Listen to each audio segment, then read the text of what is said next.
ગણિત ચેપ્ટર 3 સંખ્યા સાથે રમો. તેમાં આપણે અગાઉના વિડિયો લેક્ચરમાં સ્વાધ્યાય 3.4 ના 4 દાખલા સુધી અભ્યાસ કરી ગયા છે. તો આજના વિડિયો લેક્ચરમાં આપણે સ્વાધ્યાય 3.4 ના 5મા દાખલાથી અભ્યાસ કરીશું. તો જોઈએ વિદ્યાર્થી મિત્રો સ્વાધ્યાય 3.4 નો 5મો દાખલો. કે સ્વાધ્યાય 3.4 નો 5મો દાખલો આપણે આપેલો છે કે નીચેની સંખ્યાઓમાંથી સહવિભાજ્ય સંખ્યાઓ કઈ છે તે આપણે કહેવાનું છે. સહવિભાજ્ય સંખ્યા કોને કહેવાય? કે આપેલી સંખ્યાઓના પહેલા તો અવયવો શોધી અને જો સામાન્ય અવયવ એક હોય તો આપેલી સંખ્યા સહવિભાજ્ય સંખ્યાઓ છે. કે આપેલી સંખ્યાઓનો જો સામાન્ય અવયવ એક હોય તો આપેલી સંખ્યા સહવિભાજ્ય સંખ્યા છે. જો આપેલી સંખ્યામાં સામાન્ય અવયવ એક સિવાયનો કોઈ સામાન્ય અવયવ મળે તો આપેલી સંખ્યા સહવિભાજ્ય સંખ્યા નથી. જો માત્ર સામાન્ય અવયવ એક જ મળે તો સહવિભાજ્ય સંખ્યા છે. જો સામાન્ય અવયવ એક સિવાયનો કોઈ બીજો સામાન્ય અવયવ મળે તો તે સહવિભાજ્ય સંખ્યા નથી. તો જોઈએ અહીંયા પહેલો દાખલો આપણને આપેલો છે 18 અને 5. તો પહેલા તો 18 ના અવયવો આપણે લઈએ તો 18 ના અવયવો કયા કયા થશે? તો 18 એકા 18, પછી આવશે 9 દુ 18 એટલે કે 2 નવા 18, પછી 18 નો બીજો કયો આવશે? તો 3 6 18 બરોબર. 6 તેરી 18 તો બીજા અવયવો પડશે નહીં. તો 18 ના અવયવો તો 18 ના અવયવો કયા કયા થશે? તો 1 2 3 6 9 અને 18. હવે લઈએ આપણે 35 ના અવયવ. તો 35 ના અવયવ લઈએ તો 35 એકા 35, પછી 35 નો બીજો અવયવ કયો થશે? તો 5 સતાને 35 તો 7 પંચા 35 એક જ થશે. બીજા કોઈ અવયવ માને પડશે નહીં. તો 35 ના અવયવ કયા કયા થશે? તો 35 ના અવયવો તો 35 ના અવયવો થશે 1 5 7 અને 35. તો હવે 18 અને 35 ના સામાન્ય અવયવ લઈએ. 18 અને 35 ના સામાન્ય અવયવ. તો 18 અને 35 ના સામાન્ય અવયવ કયા થશે? તો એક જ થશે કે બેમાં કયો એક અવયવ સમાન છે. તો આપેલી બંને સંખ્યામાં સમાન અવયવોને શું કહેવાય? સામાન્ય અવયવ. તો આપેલી બંને સંખ્યામાં સમાન અવયવ કયો છે? એક જ છે. તો 18 અને 35 નો સામાન્ય અવયવ કયા કયા થશે? તો ખાલી એક જ. એટલે કે આ બંને સંખ્યાનો સામાન્ય અવયવ એક મળ્યો તો આ બંને સંખ્યા કેવી થશે? સહવિભાજ્ય સંખ્યા. જો એક સિવાયનો બીજો કોઈ સામાન્ય અવયવ મળ્યો તો આપેલી સંખ્યા સહવિભાજ્ય સંખ્યા નથી. એટલે કે 18 અને 35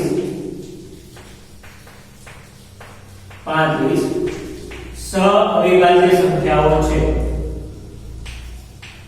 સહઅવિભાજ્ય સંખ્યા છે. કે 18 અને 35 કેવી સંખ્યા છે? તો 18 અને 35 સહઅવિભાજ્ય સંખ્યા છે.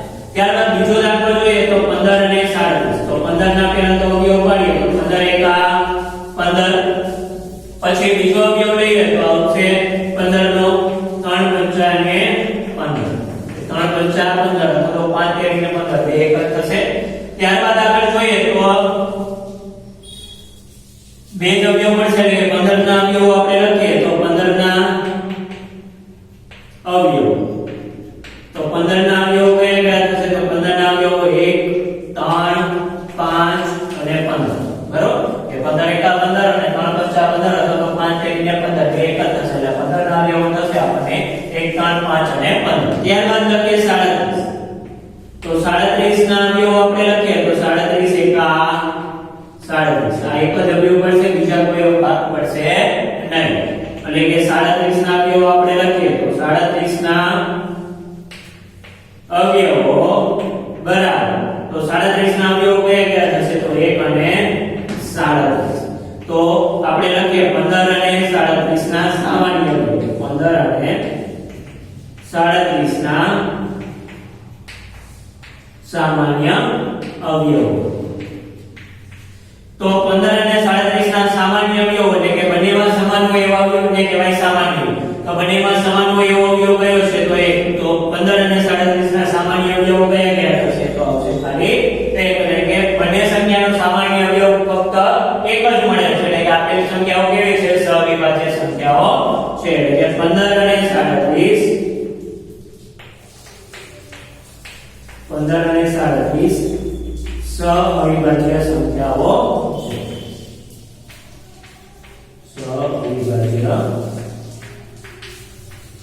સંખ્યાઓ છે.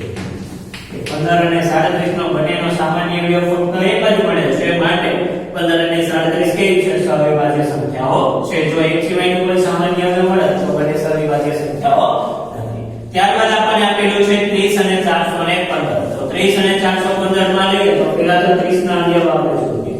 તો પહેલું તો આવશે 30 એકા 30. પછી બીજું તો 30 ના બીજા કયા અવયવ પડશે? તો 15 દુને 30. પછી 30 નો ત્રીજો અવયવ કયો પડશે? તો 3 દશક 30. બરાબર. પછી 30 ના બીજા કયા અવયવ પડશે? તો 5 6 30. તો આ બધા એની કે 30 ના અવયવ, તો 30 ના અવયવ આપણે લખીએ. 30 ના અવયવ, તો 30 ના અવયવ કયા કયા થશે? તો 1 2 3 5 6. 1 2 3 5 6 10 15 અને 30. તો આ થઈ ગયા 30 ના અવયવ. હવે લખીએ 415. તો 415 ના અવયવ આપણે લખીએ તો 415 ના અવયવમાં પેલું તો આવશે 415 એકા 415. ત્યારબાદ લખીએ તો 415 નો બીજો અવયવ કયો થશે? તો 83 50 થશે. અહીં સાઈડમાં ગુણાકાર કરી આપણે 83 ગુણ્યા 5. તો 5 તેરી ને 15 નો 5 વધી જશે 1. 5 40 ને 41, એટલે કે આવશે 415. એટલે કેટલા થશે? 83 50 415, એટલે 5 ગુણ્યા 83. બીજા કોઈ આના અવયવો પડશે નહીં. તો 415 ના અવયવો કયા કયા થશે? તો 415 ના અવયવો, તો 415 ના અવયવો કયા કયા થશે? તો આવશે 1 5 83 અને 415. તો હવે બંનેના સામાન્ય અવયવ લખીએ તો 30 અને 415 ના સામાન્ય અવયવ. 30 અને 415 ના સામાન્ય અવયવ. તો 30 અને 15 માં સમાન હોય એવા અવયવને શું કહેવાય? 30 અને 15 ના સામાન્ય અવયવ. તો 30 અને 15 માં સામાન્ય અવયવ કયા કયા છે? તો 1 અને 5 આમાંય છે અને 1 અને 5 આમાંય છે. તો 30 અને 15 ના 30 અને 415 ના સામાન્ય અવયવ કયા કયા થશે? તો 1 અને 5. તો અહીં એક સિવાયનો બીજો સામાન્ય અવયવ મળ્યો, તો એટલે કે 30 અને 415 એ સઅવિભાજ્ય સંખ્યા નથી. જો ખાલી એક માત્ર સામાન્ય અવયવ એક મળ્યો હોત તો તે બંને સંખ્યાઓ સઅવિભાજ્ય સંખ્યાઓ છે. અહીં એક સિવાયનો બીજો સામાન્ય અવયવ મળે છે, એટલા માટે 30 અને 415 છે એ સઅવિભાજ્ય સંખ્યા નથી. હા, 30 અને 415 સઅવિભાજ્ય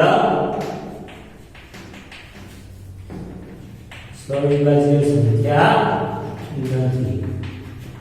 કારણ કે 30 અને 415 ના સામાન્ય અવયવમાં એક સિવાયનો બીજો સામાન્ય અવયવ મળે છે, એટલા માટે કહી શકાય કે 30 અને 415 એ સઅવિભાજ્ય સંખ્યા નથી. તો આ જ પદ્ધતિ મુજબ તમારે ડી, ઈ અને એફ છે તમારે આ પદ્ધતિ મુજબ જાતે કરવાના રહેશે. જો સામાન્ય અવયવ ફક્ત એક મળતો હોય તો સઅવિભાજ્ય સંખ્યા છે. જો એક સિવાયનો કોઈ બીજો સામાન્ય અવયવ મળે તો તે સઅવિભાજ્ય સંખ્યા નથી. ત્યારબાદ છઠ્ઠો દાખલો જોઈએ તો છઠ્ઠો દાખલો આપણને આપેલો છે કે એક સંખ્યા 5 અને 12 વડે વિભાજ્ય છે. એટલે કે એક સંખ્યા છે એ કેવી છે? 5 અને 12 વડે વિભાજ્ય છે. તો તે સંખ્યા બીજી કઈ સંખ્યા વડે વિભાજ્ય છે તે આપણે કહેવાનું છે. તો આપેલી સંખ્યા શું છે? આપેલી સંખ્યા 5 અને 12 વડે નિશેષ ભાગી શકાય છે. એટલે કે આપેલી સંખ્યા 5 અને 12 વડે નિશેષ ભાગી શકાય છે. આપેલી જે સંખ્યા છે આપેલી સંખ્યાને 5 અને 12 વડે વિભાજ્ય હોય, વિભાજ્ય એટલે એમ કહેવાય કે 5 અને 12 વડે નિશેષ ભાગી શકાય તો જે 5 અને 12 વડે શું હોય? વિભાજ્ય. એટલે કે આપેલી સંખ્યા 5 અને 12 વડે શું કરી શકાય છે? નિશેષ ભાગી શકાય છે. એટલે કે આપેલી સંખ્યાને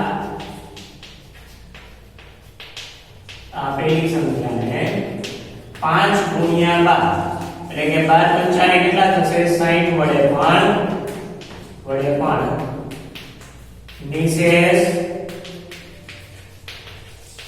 ભાગી શકાય છે કે આપેલી સંખ્યા છે તો આપેલી સંખ્યાને 5 ગુણ્યા 12 એટલે કે 5 ગુણ્યા 12 કરશો એટલે 12 5 કેટલા થશે 60 તો 60 વડે પણ શું કરી શકાય છે નિશેષ ભાગી શકાય છે એટલે કે જો 60 વડે નિશેષ ભાગી શકાય તો તે સંખ્યા 60 વડે પણ વિભાજ્ય હોય તો અહીંયા આપણે એ જ પૂછ્યું છે કે તો તે સંખ્યા બીજી કઈ સંખ્યા વડે વિભાજ્ય તો તે સંખ્યા બીજી કઈ સંખ્યા વડે 60 વડે વિભાજ્ય હોય આમ આપેલ સંખ્યા 60 વડે પણ વિભાજ્ય હોય કે અહીંયા આપણે કીધું તો 5 અને 12 વડે વિભાજ્ય છે એટલે આપેલી સંખ્યાને 5 વડે 5 અને 12 વડે નિશેષ ભાગી શકાય જો આપેલી સંખ્યાને 5 ગુણ્યા 12 એટલે કે 5 ગુણ્યા 12 કરશો એટલે કેટલા આવશે 12 5 અને 60 તો 60 વડે પણ નિશેષ ભાગી શકાય તો આપેલી સંખ્યા જો 60 વડે નિશેષ ભાગી શકાય તો એની બીજી કઈ સંખ્યા તો 60 વડે પણ એ શું થશે વિભાજ્ય હોય આમ આપેલી સંખ્યા 60 વડે પણ વિભાજ્ય હોય અથવા તો 60 વડે પણ વિભાજ્ય છે પછી સાતમો દાખલો આપણને આપેલો છે કે એક સંખ્યા 12 વડે વિભાજ્ય છે તો તે સંખ્યા બીજી કોઈ સંખ્યા વડે વિભાજ્ય હોય તો એક સંખ્યા શું છે 12 વડે વિભાજ્ય છે એટલે કે 12 વડે નિશેષ ભાગી શકાય એટલે કે આપેલ સંખ્યાને 12 વડે નિશેષ ભાગી શકાય છે 12 વડે નિશેષ ભાગી શકાય છે હવે જો 12 વડે નિશેષ ભાગી શકાય તો તેના અવયવ વડે પણ નિશેષ ભાગી શકાય એટલે કે આપેલ સંખ્યાને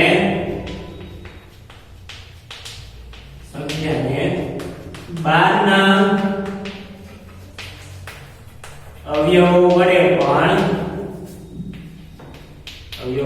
પણ નિશેષ ભાગી શકાય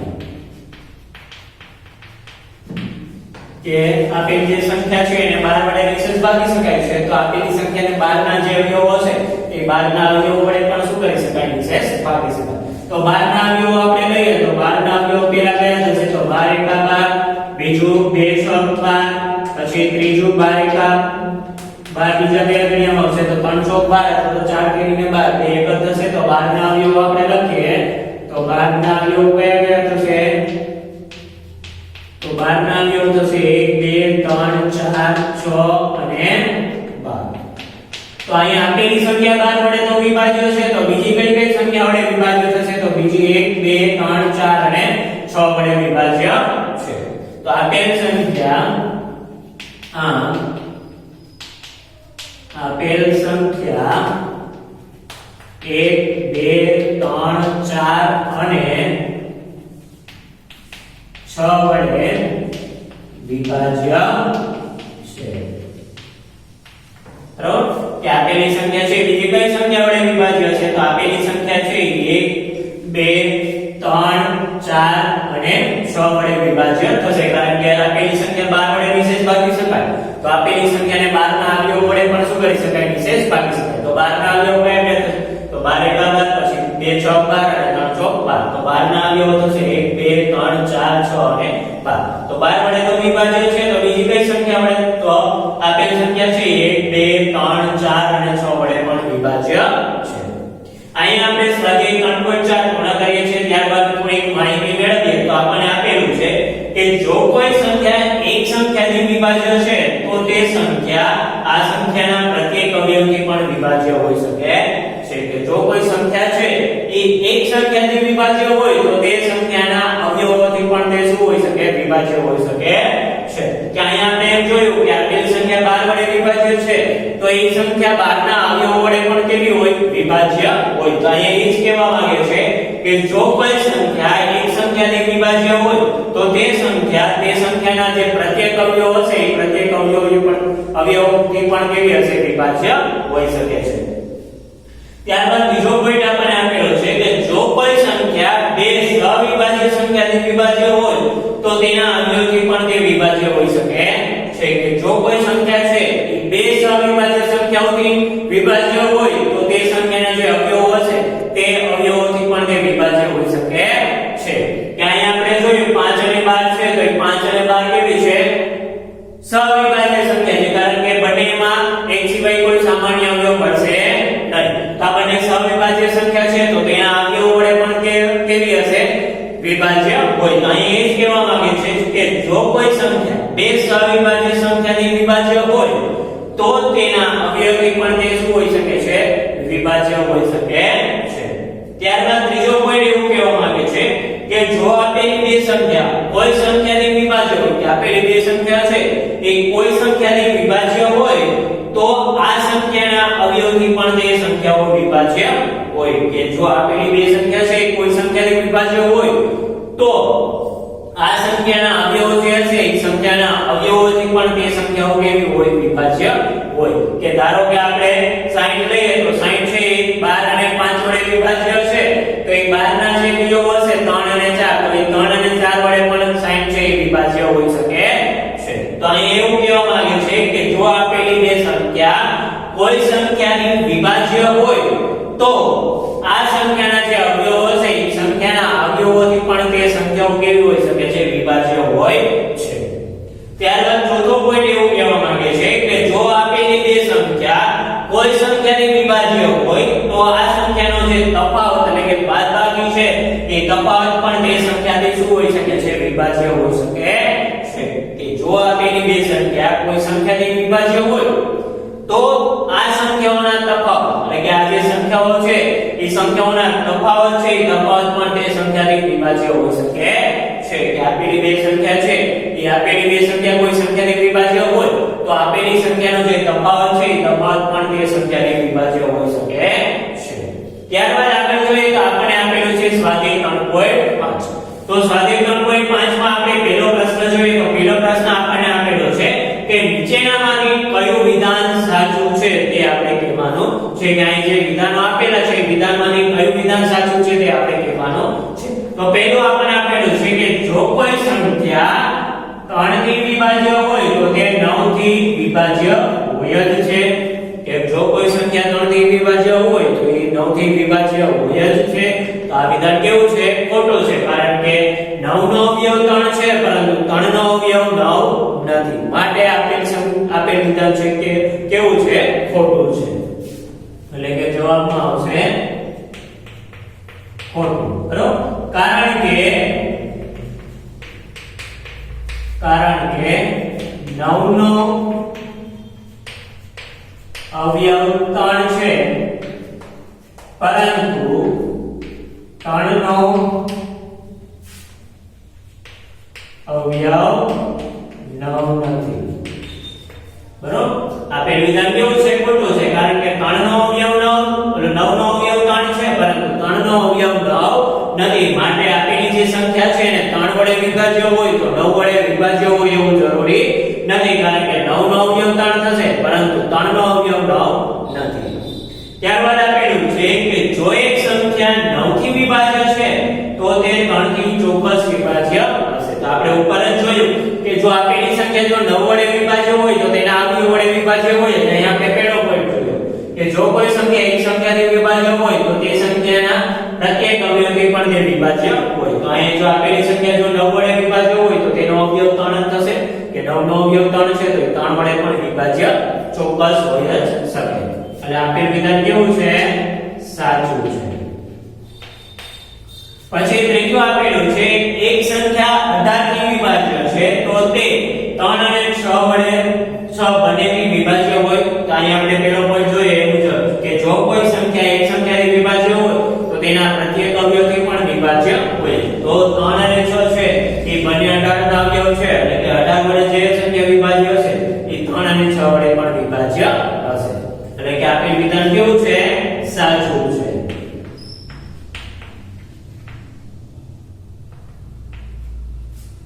ત્યારબાદ આપણને બી આપેલું છે કે જો એક સંખ્યા 9 અને 10 બંનેથી વિભાજ્ય હોય તો તે 90 થી પણ વિભાજ્ય હોઈ શકે છે. કે જો એક સંખ્યા 9 અને 10 બંનેથી વિભાજ્ય હોય તો એ 90 થી પણ વિભાજ્ય હોઈ શકે છે. તો આગળ આપણે જોયું કે બે સહવિભાજ્ય સંખ્યાની જો કોઈ સંખ્યા વિભાજ્ય હોય તો તે સંખ્યા તેના ગુણાકારથી પણ શું હોઈ શકે છે વિભાજ્ય હોઈ શકે છે. તો અહીં 9 અને 10 બંને કેવી સંખ્યા છે સહવિભાજ્ય સંખ્યા છે. તો એ જો 9 અને 10 થી વિભાજ્ય હોય તો તેના ગુણાકારથી પણ શું હોઈ શકે છે? વિભાજ્ય હોઈ શકે છે. એટલે કે 9 અને 10 નો ગુણાકાર કરીએ તો કેટલા આવશે? 9 10 90. તો એ સંખ્યા છે તો એ સંખ્યા 90 વડે પણ વિભાજ્ય હોઈ શકે છે. એટલા માટે આપેલ વિધાન કેવું છે? સાચું છે.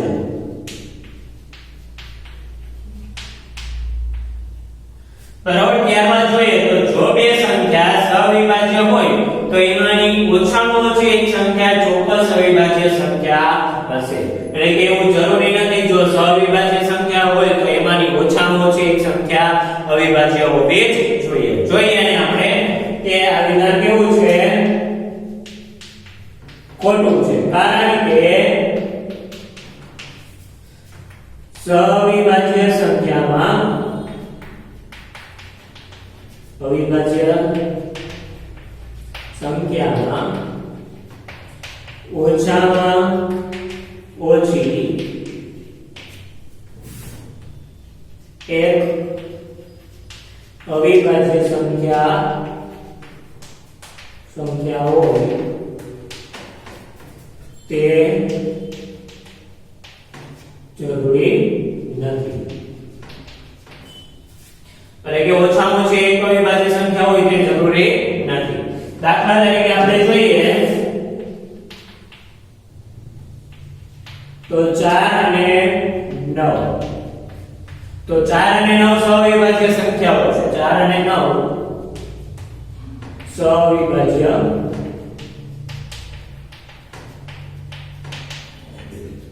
અવિભાજ્ય સંખ્યા છે. કારણ કે 4 અને 9 નો સામાન્ય અવયવ લેશું તો સામાન્ય અવયવ આપણને ખાલી એક જ મળશે. એટલે કે 4 અને 9 કેવી છે? સવિભાજ્ય સંખ્યા. પરંતુ 4 એક સંખ્યા છે, 4 અવિભાજ્ય સંખ્યા નથી. કે 4 એ અવિભાજ્ય સંખ્યા નથી. એટલે એના ઉપરથી આપણે કહી શકીએ કે ઓછામાં ઓછી એક અવિભાજ્ય સંખ્યા હોય તે જરૂરી નથી. એટલે કે ખોટું. કારણ કે સવિભાજ્ય સંખ્યામાં ઓછામાં ઓછી એક સંખ્યા અવિભાજ્ય હોય તે જરૂરી નથી. દાખલા તરીકે 4 અને 9 છે એ સવિભાજ્ય સંખ્યા છે તો 4 કેવી સંખ્યા છે? અવિભાજ્ય સંખ્યા નથી. ત્યારબાદ આપણને આપેલું છે 4 થી વિભાજ્ય બધી જ સંખ્યાઓ 8 થી પણ વિભાજ્ય હોવી જોઈએ. કે 4 થી જે વિભાજ્ય સંખ્યાઓ છે એ બધી જ સંખ્યાઓ 8 થી પણ વિભાજ્ય હોવી જોઈએ. તો આગળ આપણે જોયું કે નો અવયવ 4 છે પરંતુ 4 નો અવયવ 8 નથી. એટલે કે આપેલ વિધાન કેવું છે? ખોટું છે.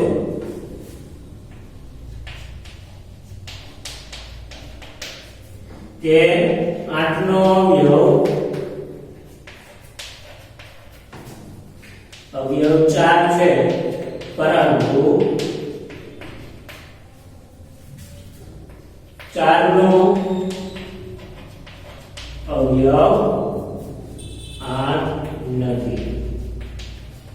કે ખોટું છે. 8 નો અવયવ 4 છે પરંતુ 4 નો અવયવ 8 નથી. એટલા માટે 4 ની જે બધી વિભાજ્ય સંખ્યાઓ છે 8 થી પણ વિભાજ્ય હોય તેવું જરૂરી નથી. એટલે કે વિધાન ખોટું છે કે 8 નો અવયવ 4 છે પરંતુ 4 નો અવયવ 8 નથી. તો અહીં આપણે સ્વાધ્યાય 3.5 ના પહેલા પ્રશ્નના F સુધી અભ્યાસ કર્યો.